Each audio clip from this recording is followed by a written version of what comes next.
Hi students. So ఈరోజు నేను చూపే video accounting related book keeping సంబంధించింది. అందులో how to identify personal account, real account and nominal account. అంటే ఇది ఈ వీడియో ఎందుకు చేస్తున్నానంటే, మనం జర్నలిటిక్స్ చేయాలి అంటే, ఆ జర్నలిటిక్స్ నేర్చుకోవాలంటే ఫస్ట్ మనకు పర్సనల్ అకౌంట్ ఏంటి, రియల్ అకౌంట్ ఏంటి, నామినల్ అకౌంట్ అంటే ఏంటి అని మనం ఫస్ట్ తెలియాలి. అయితే దీని గురించి ఆల్రెడీ నేను దీని రిలేటెడ్లో ఒక వీడియో ఆల్రెడీ నేను ప్రీవియస్ వీడియో చేశాను. That is double entry rules అని చెప్పేసి. అందులో మీకు ఈ 3 అకౌంట్స్ గురించి డీటెయిల్గా ఎక్స్ప్లెయిన్ చేశాను, రూల్స్ అంతా కూడా ఎక్స్ప్లెయిన్ చేశాను. అయితే ఏ ఐటమ్ పర్సనల్ అకౌంట్, ఏ ఐటమ్ రియల్ అకౌంట్, ఏ ఐటమ్ నామినల్ అకౌంట్ వస్తుంది అనేది మేబీ కన్ఫ్యూజన్ ఉండొచ్చు మీకు. అక్కడ ఎక్స్ప్లెయిన్ చేశాను, బట్ ఎగ్జాంపుల్స్ అయితే ఓన్లీ చాలా తక్కువ ఎగ్జాంపుల్స్ ఇచ్చాను కాబట్టి మళ్ళీ మీరు ఐటమ్స్ చూసినప్పుడు మేబీ కన్ఫ్యూజన్ ఉండొచ్చు అనే ఉద్దేశంతో కొన్ని ఎక్స్ట్రా ఎగ్జాంపుల్స్ తీసుకొని మీకు ఈ వీడియో, చిన్న వీడియో మీకు చేస్తున్నాను. చూడండి, హౌ టు ఐడెంటిఫై. సో ఒక ఐటమ్ చూసిన తర్వాత అది పర్సనల్ అకౌంటా, రియల్ అకౌంటా, నామినల్ అకౌంటా ఎలా తెలుసుకుంటామంటే, మనకు 3 అకౌంట్స్ ఉన్నాయి. సో పర్సనల్ అకౌంట్ అంటే ఇట్ ఈస్ ప్యూర్లీ నేమ్స్, పేర్లకు సంబంధించింది. ఎక్కడైతే మనకు ట్రాన్సాక్షన్లో పేరు కనిపించిందంటే అది పర్సనల్ అకౌంట్. అయితే అది ఏం పేరు అంటే వ్యక్తుల పేర్లు, అంటే హ్యూమన్ బీయింగ్ పేర్లు, అదేవిధంగా సంస్థల పేర్లు అంటే ఇన్స్టిట్యూషన్ నేమ్స్. ఇవి కనుక ఉంటే అది పర్సనల్ అకౌంట్. ఓకే, దాని తర్వాత real account. Real account is nothing but assets. Assets అంటే ఏదైతే మనం చూడగలుగుతామో, తాకగలుగుతామో అవన్నీ కూడా అసెట్స్. ఇప్పుడు ఈ బోర్డు ఉంది, ఇది అసెట్ నాకు. ఈ మార్కర్ ఉంది, ఇది అసెట్ నాకు. అదేవిధంగా కింద బెంచ్, అది కూడా అసెట్. Watch asset. అంటే ఇవన్నీ చూడగలుగుతాం, తాకగలుగుతాం. ఇవన్నీ కూడా అసెట్స్ కిందకి వస్తాయి. Land, building, fan, table, light, fridge, washing machine, ఇవన్నీ కూడా అసెట్స్. అసెట్స్ అన్నీ కూడా రియల్ అకౌంట్స్. ఓకే, దాని తర్వాత మూడోది నామినల్ అకౌంట్. నామినల్ అకౌంట్ అనేది కంటికి కనిపించదు, అదేవిధంగా మనం దాన్ని మనం టచ్ చేయలేము.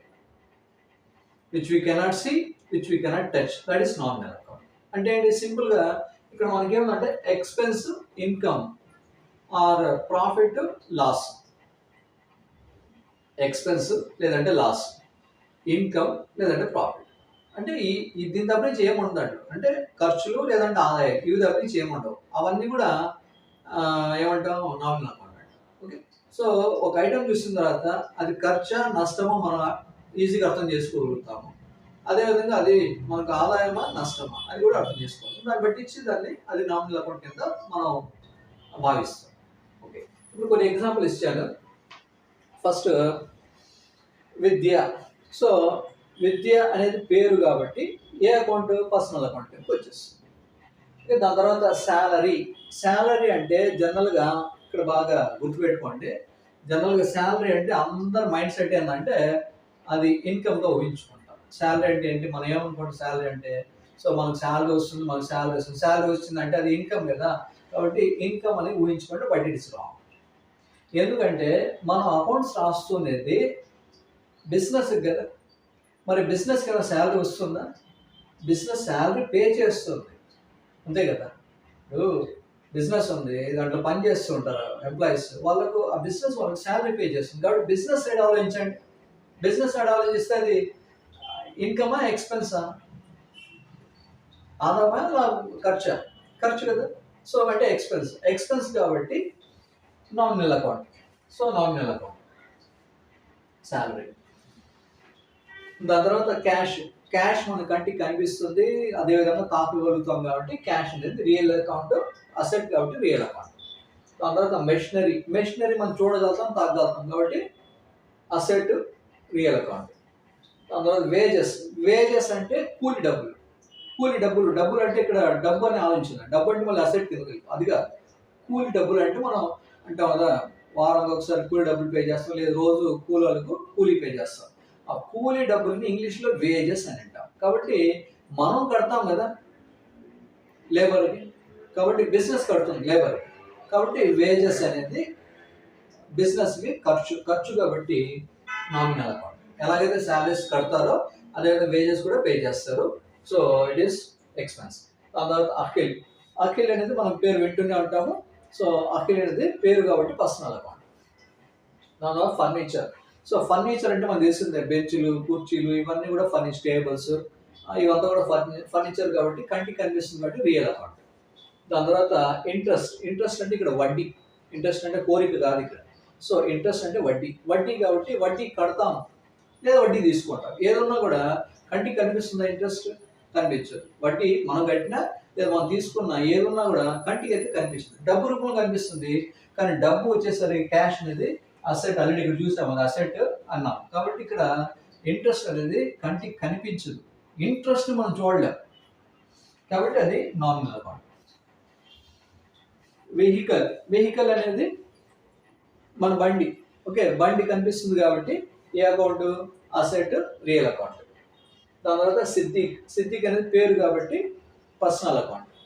దాని తర్వాత డిస్కౌంట్ అనేది ఆల్రెడీ ఈ రోజులో అది అందరికీ తెలిసిందే.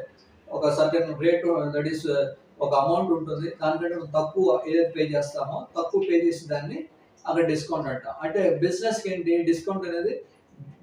బిజినెస్ డిస్కౌంట్ ఇస్తుంటే ఎక్స్పెన్స్, బిజినెస్ డిస్కౌంట్ తీసుకుంటుంటే అది ఇన్కమ్. ఇది డిస్కౌంట్ అయితే మనం చూడలేం కాబట్టి నామినల్ అకౌంట్.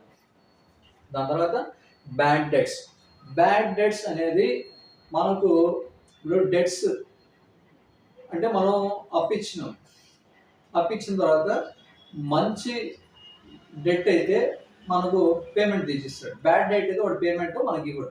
బ్యాడ్ డెట్స్ అంటాం కదా. బ్యాడ్ డెట్స్ అంటే ఎప్పటికీ ఆ డబ్బులు మనకు రావు. అంటే ఏంటి?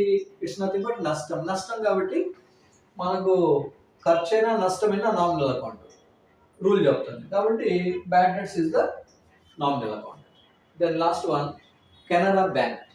సో కెనరా బ్యాంక్ తనకు పేరు ఉంది, బ్యాంక్ పేరు ఉంది. ఏం పేరు ఇక్కడ? కెనరా బ్యాంక్. కెనరా దాని పేరు కాబట్టి సంస్థ పేరు కెనరా బ్యాంక్ కాబట్టి అది నేమ్ కాబట్టి పర్సనల్ అకౌంట్. సో ఈ విధంగా మీరు నంబర్ ఆఫ్ ఐటమ్స్ తీసుకోండి. మీ బుక్స్లో ఉండొచ్చు, ఖచ్చితంగా ఉంటాయి. సో డిఫరెంట్ నేమ్స్ అబ్జర్వ్ చేయండి, డిఫరెంట్ ఐటమ్స్ అబ్జర్వ్ చేయండి. దాన్ని మీరు అనలైజ్ చేయండి, మీరు ఐడెంటిఫై చేయండి. అది ఏ అకౌంట్ కనిపిస్తే వస్తుంది. అది personal account, real account, nominal. Personal పేర్లు అయితే పర్సనల్ అకౌంట్, వస్తువులు అయితే రియల్ అకౌంట్, ఇంకా ఖర్చు కానీ ఆదాయం కానీ అయితే నామినల్ అకౌంట్. దీని నుంచి ఇంకేమంటే ఇవి మనకు వచ్చిందంటే ఆటోమేటిక్గా ట్రాన్సాక్షన్లో ఐటమ్ చూసి ఇది ఏ అకౌంట్ కిందకి వస్తుందో మనకు తెలిసిపోతుంది. కాబట్టి అది ఐడెంటిఫై చేస్తే మనకు ట్రాన్సాక్షన్ తెలిస్తే దాన్ని బట్టి జోనల్ ఎంట్రీ రాసేందుకు ఈజీ అయిపోతుంది. సో జోనల్ ఎంట్రీస్ వచ్చిందంటే మనకు అకౌంట్స్ అన్నీ వచ్చినట్టే. ఓకేనా? So thank you. So accounts అనేది ఖచ్చితంగా చేస్తేనే వస్తుంది, చూస్తే వింటే రాదు. కాబట్టి నంబర్ ఆఫ్ ప్రోడక్ట్స్ మీరు ప్రాక్టీస్ చేయండి, అప్పుడే మీకు అకౌంట్స్ అనేది వచ్చేస్తుంది. Is it clear? So last request ఏంటంటే, సో నా వీడియోని లైక్ చేయండి, షేర్ చేయండి, సబ్స్క్రైబ్ చేయండి. Okay, thank you very much.